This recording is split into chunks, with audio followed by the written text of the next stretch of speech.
That night I was standing at the kitchen sink, rinsing off the last of the dinner plates, when I felt it eyes on me. It turned slightly and saw my son standing in the hallway, still and silent. His gaze was not the usual absent-minded glance, it was intense searching, filled with something I could not name. I called his name, softly expecting him to look away, or smile, but he did not. He kept staring, as if seeing me for the first time. And then something shifted in the air, something that would unravel everything, believed, about us. I pretended not to notice. The tension in his eyes and turned back to the sink, letting the warm water run over my hands. Longer than necessary, my heart was beating. Faster now I had always been attuned to, energy to moods, to things left unsaid. In something about that moment, his presence. His stillness felt strange. When I finally turned back around, he was gone. Heard the faint creak of the stairs and the soft thud of his bedroom door. It should have ended there. A look, a pause, a silence, but it lingered. It followed. That night, I lay in bed trying to reason. A way teenagers were: strange, moody, unpredictable. Maybe he was lost in his own thoughts. Maybe he was angry about something. Maybe I had imagined the intensity of that gaze, but no matter how many ways I tried to frame it, I could not shake the feeling that something had changed. I replayed the image of his eyes locked onto mine, unblinking, almost pleading in the silence that spoke louder than any conversation ever could. Next morning, he came down late. He muttered a quick morning, grabbed toast, and avoided eye contact. It was unlike him. He was usually casual, warm, teasing. Even that day, he barely looked in my direction. I watched him move around the kitchen, noticing things I had overlooked for a long time: how much he had grown, how his frame had filled out, how his voice had deepened. I felt like I was seeing him anew, the way mothers sometimes do when they suddenly realize their sons are not boys. Any more the days that followed, only deepen the knees. His silence stretched longer. He would watch me when he thought I was not paying attention and then quickly turn away at dinner. He would sit, across from his eyes drifting to my hands, my face lingering too long before flicking back to his plate. It was not just curiosity. There was a charge to it, an awareness that should not have been. There I began questioning everything. Had I been too open with him? Emotionally, after the divorce, too vulnerable. We had leaned on each other in those early months. Me shattered by betrayal and abandonment, him caught between parents, confused and angry. We'd cooked together, laughed together, cried. In the same living room during movie nights, he had seen me at my most broken, and I had leaned into his comfort more than I ever expected to. I told myself it was maternal innocent. But now I was not so sure. One evening I called him downstairs to help me with groceries. He came as usual without complaint as we unpacked the bags. Our hands brushed a simple thing, but we both froze, looked at him sharply, and he looked at me with a flicker of something that made him stomach twist: fear, guilt, longing. It stepped back and busied myself in that fridge. The moment passed, but the crack had widened. Neither of us spoke of it, but the air between us had changed that weekend. He asked if we could watch something together just like we used to. Hesitated, then nodded. Maybe I was imagining all of this. Maybe he just missed the closeness. We once had. I made popcorn, he picked the movie, and we settled into the couch. But even then I felt it, the space between us. Charged, the glances, the careful avoidance of touch. He sat close, but not touching me. His body slightly angled toward mine. I could feel his warmth, his attention, midway through the film. I excused myself to the kitchen. I needed air. I needed space. I leaned on the counter and took a long, shaking breath. This was getting dangerous, not because of anything he had done, but because of what I was beginning to feel. Confused, flattered, disturbed, and very aware I was his stepmother. I'd raised him. I had watched him grow, and now I was thinking things no mother or stepmother should be thinking what was happening to me. I decided then to pull back, to create distance for both our sakes. I started ringing in doorways, watching me when he thought I was not looking. One night he found myself crying, quietly into my pillow. I missed the simplicity of our relationship before. All this confusion crept in. I missed the innocence, the laughter, the feeling of being safe around him. I missed being his mother, not this complicated, guilt-ridden version of myself who flinched at his touch and avoided his gaze. I blamed myself for needing him too much. After the divorce, for treating him like an equal, a confident one, I should have drawn firmer lines. But I also knew something had shifted in him too. He was no longer a boy, and I was no longer just a maternal figure. We were both walking a dangerous line, silent, blurred, and unspoken. And then came the night that would change everything. It started like any other, quiet routine until he knocked on my bedroom door softly. I sat up, surprised it was. Late, I hesitated before answering. "Come in," I said. My voice barely audible, he opened. The door stepped in slowly and closed it behind him, and in that moment, I knew nothing would ever be the same. Again, he stood by the door for a few seconds, unsure of whether to come closer or retreat. I could see it in his eyes, the turmoil, the hesitation, the flicker of something that bordered on fear but did not quite become it. I sat on the edge of the bed, frozen, unsure of what to say, my robe waisted tightly, my hair still damp from the shower, and I suddenly felt very aware of how I looked. He took one slow step forward, then another. His voice, when it finally came, was low and shaking. "I need to talk to you." I nodded, motioning toward the chair in the corner, but he ignored it and sat beside me. On the bed too close, my heart thudded in my chest. I could feel the heat from his arm, the tension in the space between us. "What is it?" I asked, trying to keep my tone neutral, maternal, safe, but it came out softer than I intended to. Soft, his eyes met mine, and in that gaze was everything I had been trying to endure for weeks. He was not hiding it anymore, and I was not blind to it. "I know you have noticed," he said finally, "the way I look at you, the way I feel around you. I've tried to stop. God knows I have, but I cannot. I do not want to lie anymore." His voice cracked slightly, but he held my gaze. "You are not just my stepmother, you are something else. I do not know what that makes me or us, but I feel it. I know you feel it too."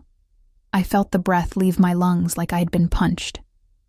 I stood up quickly, pacing to the other side of the room.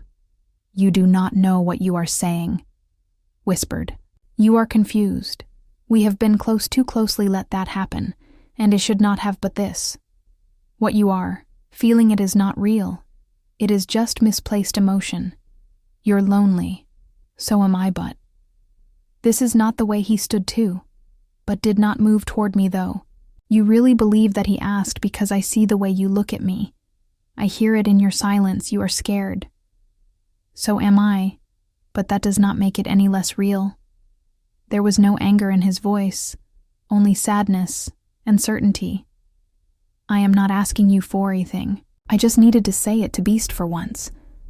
I turned away, my fingers gripping the edge of the dresser. My reflection in the mirror looked pale, trembling, ashamed. "You are my son," I said, "maybe not by blood, but in every way that matters. You were a boy when you came into my life. I raised you, I protected you. I am supposed to love you like a mother, and I do, but not like this silence." "Then so you do feel it?" His voice was a whisper now. "You just do not want to." It turned slowly, our eyes locking again, and I hated him for seeing me so clearly, for knowing the part of me I had buried. It did feel something I'd tried to kill, with logic, with shame, with every moral fiber in my being. But it was still there, breathing, alive, pulsing, just beneath the surface. He took a step forward. "You think I do not know how wrong this is. I do, I know it every time I wake up and remember who you are to me. But I also know what I feel, and I'm not there to push you.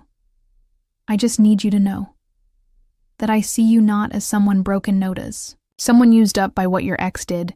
I see you and I care about you deeply." His voice cracked, and for the first time he looked like the boy I remembered, lost vulnerable human and something inside me shattered. I walked past him toward the window opening. It slightly to let the cold night air in my skin prickled my heart ached. How did we get here? I need time. I said finally, I need space to think to.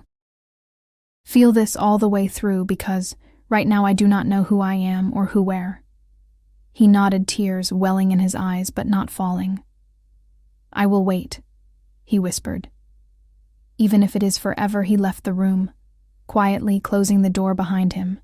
Eased on the floor, my back against the wall shaking. There were no easy answers.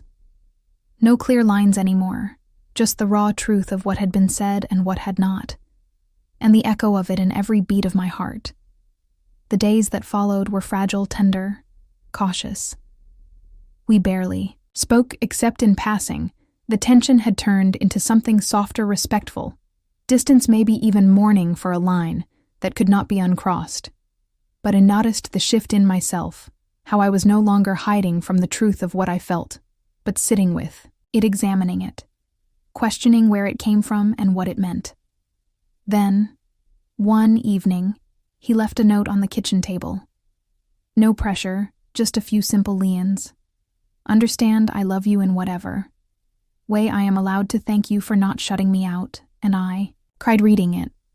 Not because it was romantic, but because it was kind and real and from someone who'd loved me with all the confusion of youth and the courage of someone willing to be misunderstood. I would never forget that night or the quiet confession that changed everything. But I would also note, allow it to destroy what little I had rebuilt of myself. I owed that to both Ophis and perhaps in some strange and painful way. It was love, just not the kind the world would ever approve of. But it was love, nonetheless. The house had become quieter than usual. Not the kind of silence that brings peace, but the kind that tightens around the chest and lingers in the spaces between. Breaths, every room held a memory of what had been said. Every glance we exchanged in passing felt too long or too brief. I started avoiding mirrors, not because of shame exactly, but because of the questions in my own eyes. Questions I did not yet know how to answer. I found myself tiptoeing through my own life. The living room where we used to sit and watch movies now felt like a stage after, a performance empty. Coing used the kitchen table bore the invisible weight of that handwritten note he had left. Mai had folded it carefully, then unfolded it again so many times that the crease was starting to tear. There was nothing vulgar in his words, nothing overt. But they carried a raw honesty that I had not been prepared. For understand I love you in whatever way I'm allowed to. How do you respond to something like that? Some nights I lay awake, listening for his footsteps in the hallway, wondering if he too was staring at the ceiling, replaying that moment, wondering what could have been or what should never have been said. We had both crossed an emotional threshold, and though no physical line had been breached, the intimacy of truth, naked, unfiltered, had shifted everything. The part of me that wanted to run to pretend it had never happened clashed violently with the part that wanted to cradle that moment and dissect every inch of it. I kept asking myself, did I lead him? Was I too soft, too lonely? Or was it something more complicated? Something about human need, about emotional proximity, about healing. Through unexpected connections, I remembered the way he had looked at me, not like a son, not like a boy, but like Ammon seeing a woman he respected, admired, and yes, maybe desired that recognition. A one stirred something dangerous inside me. It was not just about him. It was about me. About what I had become in the aftermath of my marriage. About how invisible I had started to feel in my own skin, and how a single gaze his gaze had made me feel. Alive again. Seen not as a mother, not as a caretaker, but as a woman. And that terrified me. I started doubting every interaction we had ever shared. Every innocent hug, every laugh in the kitchen, every time he had brought me coffee, without asking had he been trying to say something all along? Or was this feeling new for both of us? Something born out of grief, of silence, of living too close for too long one afternoon. I came home early from work and found him sitting on the back porch alone, staring out at the fading light. I watched him through the screen door. For a moment he looked older, somehow wiser, as if speaking his truth had cost him something, or perhaps it had liberated him. I stepped out quietly, and when he turned, he offered a soft smile. Nothing more. We sat in silence, the air between us thick with words, and said, finally, I spoke. I have been thinking a lot. He nodded but did not interrupt. Ido. Not know what this means, I continued, or what it says about me about you. But I need you to understand that I care deeply, and that is why I need us to be careful. Not because I want to push you away, but because I do not want to hurt either. Ovis, his jaw tensed slightly, and I saw him swallow down his emotion before. Speaking, I know, and I respect that. Just I wish things were simpler, me too. I whispered. He reached over, not to touch, but to rest his hand on the armrest between us, a gesture of closeness that did not cross a line that was the hardest part of all. How good it felt to be near him, and how wrong it would be to lean into that comfort that night. I cried in the shower, not for him, for me, for all the versions of myself I had buried. To be who I was supposed to be, a wife, a mother, a caretaker, a woman who never allowed herself to want. And now when something unexpected had awakened, that part of me, it came cloaked in impossibility. But maybe that was the point. Maybe the lesson was not about what could happen between us, but about recognizing the parts of me that had been asleep. He had held up a mirror, and though the reflection scared me, it also reminded me that I was still here. Still, whole still, worthy of being seen, not just for what I give, but for who I am. Weeks passed, and though the air between us remained tender, it was also respectful.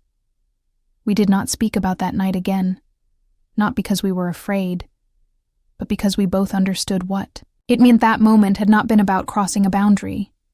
It had been about seeing one another fully, maybe for the first time, and sometimes that is enough.